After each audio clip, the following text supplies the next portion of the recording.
इथं आम्हाला पाणी प्यायला वेळ नाही. काय माणसं आहेत. म्हणून कधी ध्यानात ठेवायचं महाराज. 100 पोरांमध्ये 93 पोरं दारू पितात. खरं आहे का खोटं बोला? बोलायचं कोणी? मी बोललो तर एक जण मला म्हणला तुझ्या बापाचं काय गेलं? माझ्या बापाचं काय गेलं म्हणजे पिढ्या संपवा. एवढी कबरी मांडीत हसण्यावारी नेऊ नका. बापानं खांदा दिलाय मुलाला. काय बोलायचं कोणी?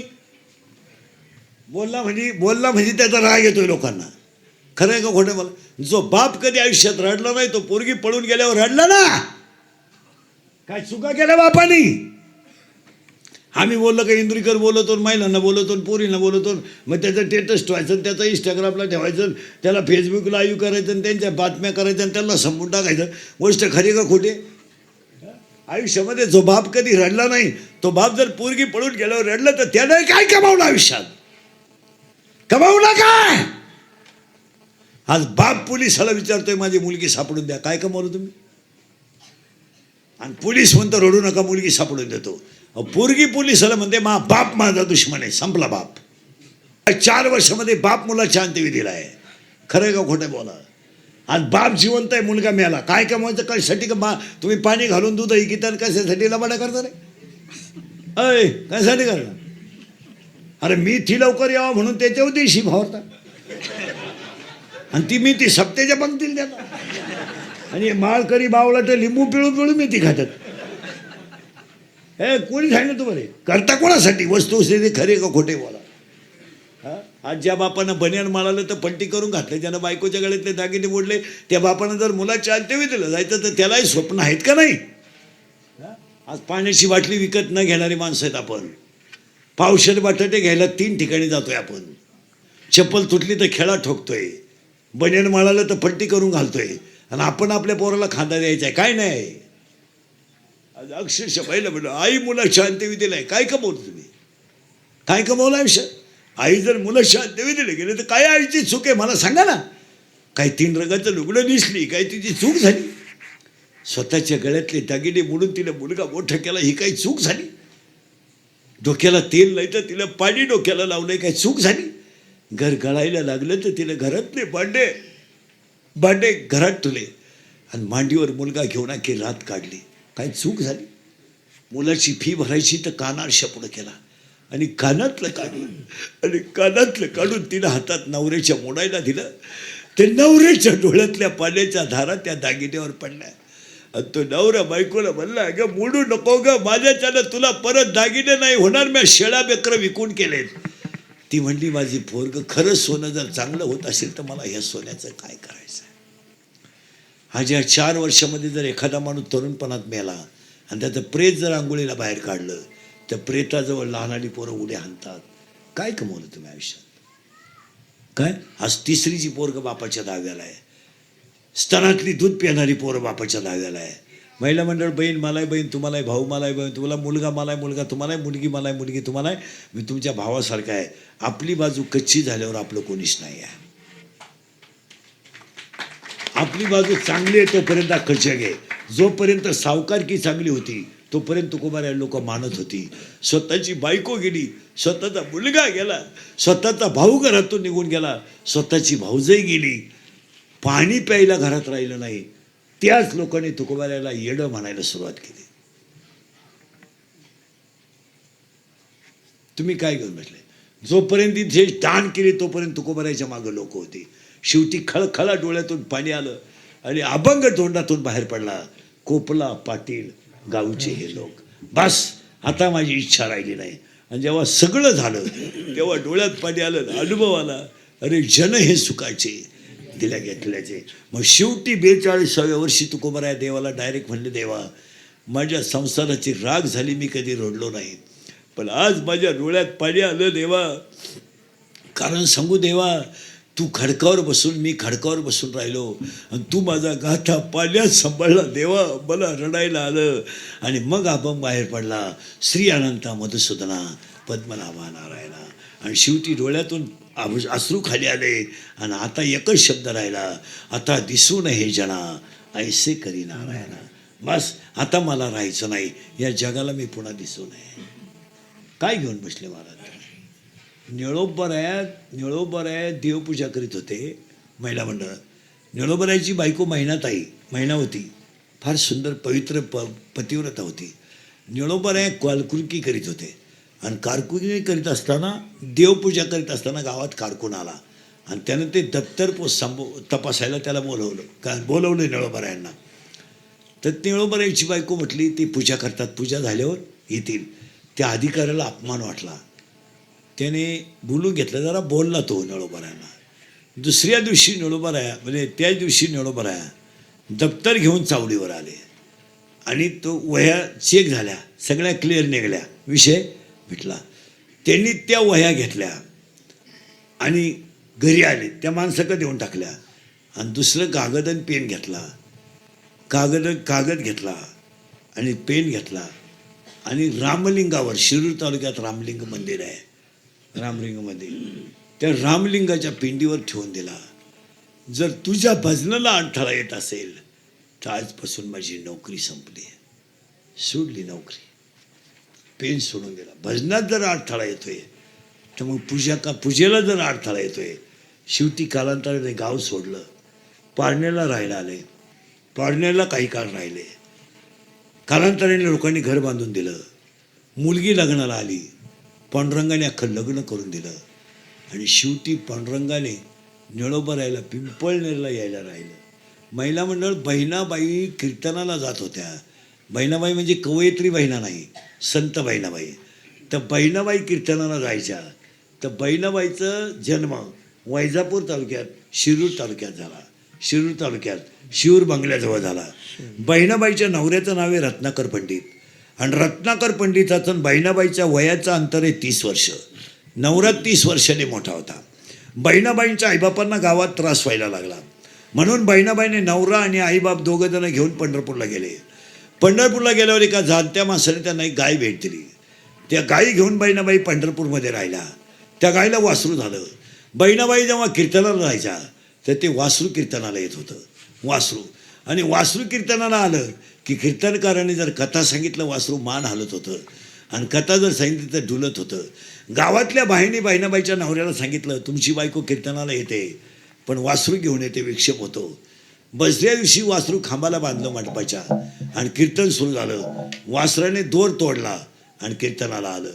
नवराने ऐकलं दुसऱ्याचं आणि बायको माझी वासराला घेऊन कीर्तनाला जाते म्हणून त्यांनी बहिणाबाईला मारणाचं आणलं. बहिणाबाई बेशुद्ध पडल्या खाट्यावर. कीर्तनकाराने चौकशी केली बहिणाबाई कीर्तनाला काय येत नाही.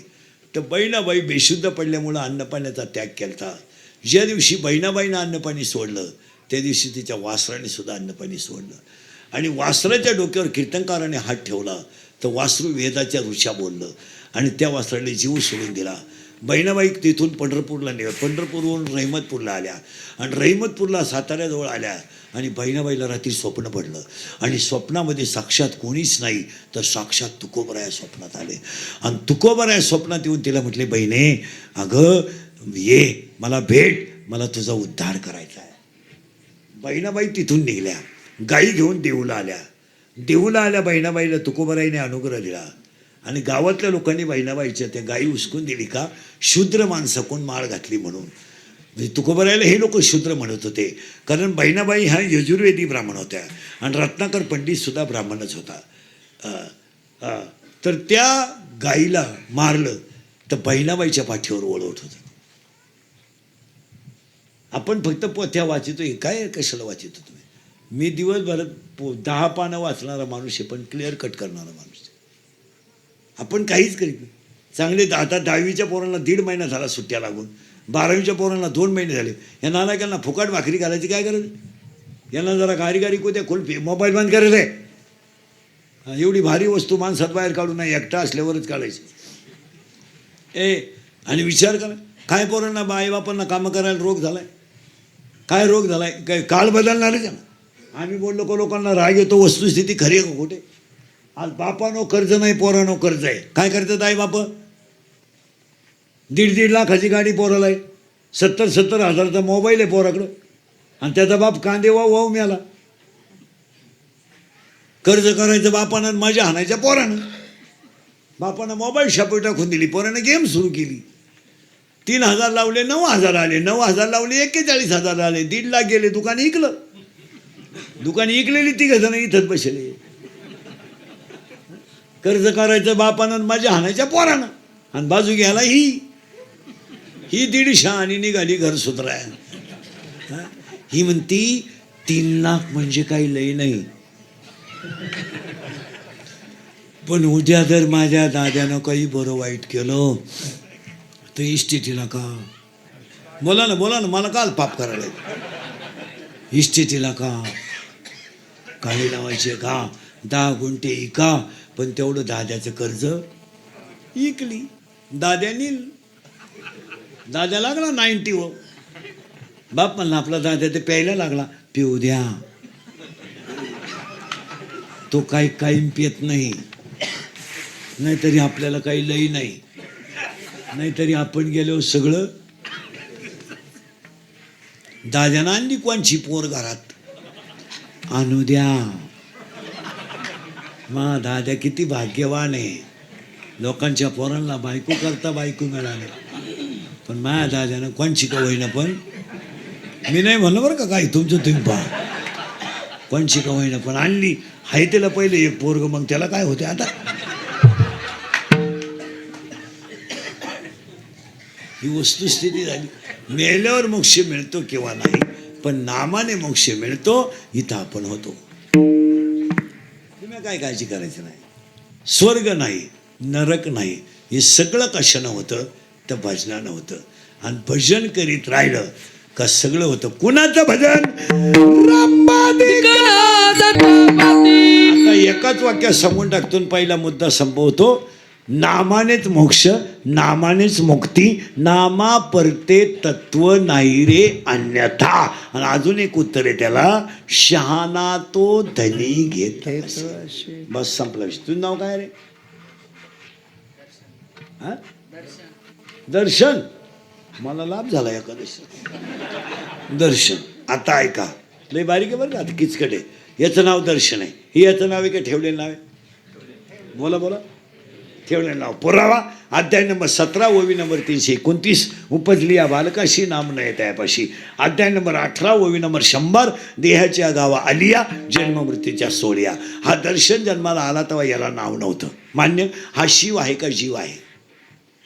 सध्या हा जीव आहे, पण जन्माला आला तेव्हा तो शिव होता. मग शिवाचं रूपांतर जीवात जिनं केलं, तिला माया म्हणतात. दोघं खाजा. आणि हा सगळा तमाशा मायेचा आहे. कोणचा बाप नाही, कोणचा भाऊ नाही. मुलगा मला आहे, माझ्या पोराचा माझा काही संबंध नाही. त्याचं नशीब वेगळे, संचित वेगळे, प्रारब्ध वेगळे, क्रियमान वेगळे, आवड वेगळे, भांग वेगळा आहे, राहणं वेगळे, त्याचे मित्र वेगळे, सगळं वेगळं आहे. मी त्याचं सगळं बदलू शकतो, नशीब बदलू शकत नाही. पण एक आहे, त्याला चांगलं शिकवणं एवढंच माझं काम आहे. आणि मी जर त्याला चांगलं शिकवलं तर तो बरबाद होऊ शकत नाही, याची मला गॅरंटी. बापाचं एकच कर्तव्य आहे, मुलगा वाम मार्गाला जाऊ न देणं. बस एवढंच काम आहे. त्याच्यासाठी किती इस्टेट आहे याला किंमत नाही. 500 एकर जमीन परीक्षा टाकून आणावं लागतं. इस्टेटीत काय करत,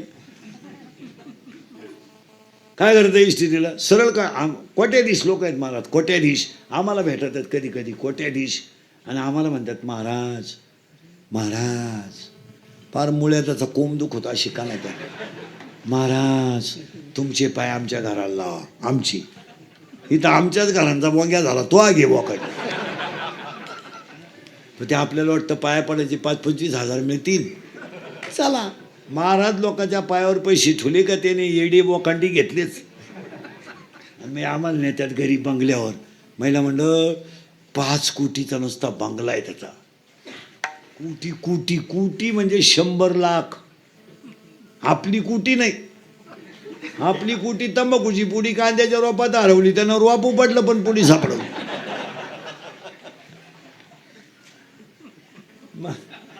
महाराज. आणि त्यांच्या घरात ते झुंबर आहे ना, महिला म्हणलं झुंबर लाईटचं, तेच 2.5 कोटीचं. फ्रीज अख्ख्या चिंचखेडची दारू बसली एवढं फ्रीज. सोफा शीट असे त्यांचे, त्याच्यावर जर माणूस बसला तर डायरेक्ट खाली जातो. त्याला वरवाडा एक माणूस लय खाली गेला. आणि ते आमच्या श्यामाला नेतात घरी. महाराज चला, आता आम्ही गेलो चहासाठी. ते आमच्या शेजारी बसतोय सोफा शीटवर. महाराज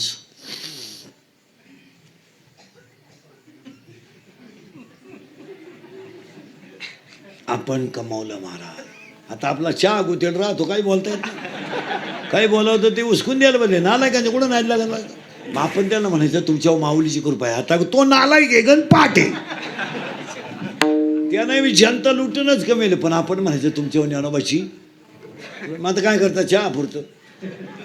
आणि मग तो आम्हाला म्हणतो महाराज हे सगळं आपलं आहे. मग आता हात बदलल नीट पहा बरं का मायक. आता हात बदलल महाराज. पण काय करता महाराज, एकुलतं एकच पोरग आहे, त्याचं लिव्हर खराब झालं महाराज. 90 पिऊ पिऊ खलास झालं. येतं काहीच नाही महाराज. एकुलती एकच आहे. ड्रायव्हर संगच 8 दिवस गेली. काय करणार महाराज. आता का पा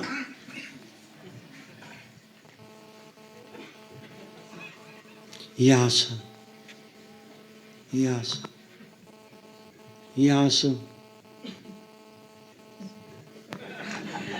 बोला या असं हे याचं काय करू महाराज.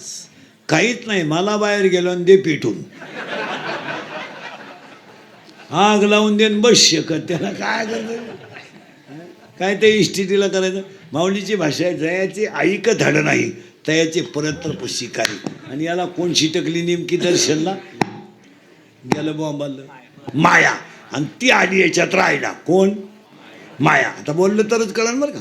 आणि ती काय म्हणते माहिती का, मला याच्यात नवरा करायचा आहे. कोणला? दर्शनला नाही, मायेला. तिला म्हणलं कर बाई, याच्यात काही नवऱ्याला तोटा नाही, तुला लागल तो कर. ती म्हणली पण तसं नाही, माझा नवरा करायचा आहे मला, पण माझ्या 2 अटी आहे. काय ग बाई तुझी काय अट आहे? ती म्हणजे माझी पहिली अट आहे, माझा नवरा माझ्या पोटी जन्माला आला पाहिजे. बर. दुसरी अट आहे, तोच माझा नवरा आणि तोच माझा मुलगा असला पाहिजे. आणि दुसरी अट आहे, मला दिवस नाही गेले पाहिजे, माझा नवरा गरोदर राहिला पाहिजे. बरं राहील बाई, पण एक आहे म्हणली, माझ्या नवऱ्याला असं 2 आणि 3 वर्षाला पोर नाही झालं पाहिजे, एक खटी झाली पाहिजे. आता ऐका, असं कोण म्हणती? माया. मग तिनं काय केलं, याच्यात मी तयार केला. कोण? मायेनं कोण तयार केलाय? बोला. म्हणजे तिनं तयार केल्यामुळं तो किचा झाला. कोण झाला? मुलगा. आणि तिनं त्याच्याशीच लग्न केलं, त्यामुळं तो तिचा झाला नवरा. पती जन्मला माझी उदरी, मी झाले तयाची नवरी. वा. आता कोण घोटाळा कराल बरं का तुम्ही सगळा. तिचा मुलगा कोण आहे? गेलं बॉम्बाला किती मी. आणि तिचा नवरा कोण आहे? मी. मग मीची आई करेक्ट माया, आणि मीची बायको माया. झालं मिटलं.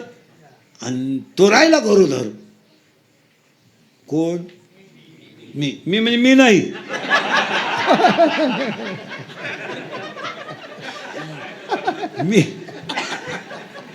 मी राहिला गरोदर. आता मी गरोदर राहिला तर आठ काय होती, त्याला एका वेळेस पोरं झाले पाहिजे, 3दा नाही. आणि तो मी झाला बाळा 3. मी बाळा 3 झाला आणि मीला एक खटी 12 पोरं झाली. 12. पण त्याच्यात असं झालं, 6 झाले पोरं आणि 6 झाल्या पोरी. आता ऐका बरं का, किती झाले? 12. मोजा बरं का. काम, क्रोध, लोभ, मद, मत्सर, अहंकार 6. आशा, इच्छा, वासना, तृष्णा, मनिष्णा, कल्पना 6 6 12. म्हातारी गेली निघून. कोण? माया. तिचं काम संपलं. तिला त्याला कागद चालली बाई, व्हायचं ते झालं. आता ते 12 जण काय याला भजन करू देत नाही. पण एक आहे, हरिपाठ आणि काकडा केला का हे 12 जण त्याला घाबरतात. ज्याने माझ्या मना बोध केला, हो हो हो, ज्याने माझ्या मना बोध केला, ज्याने माझ्या मना बोध केला,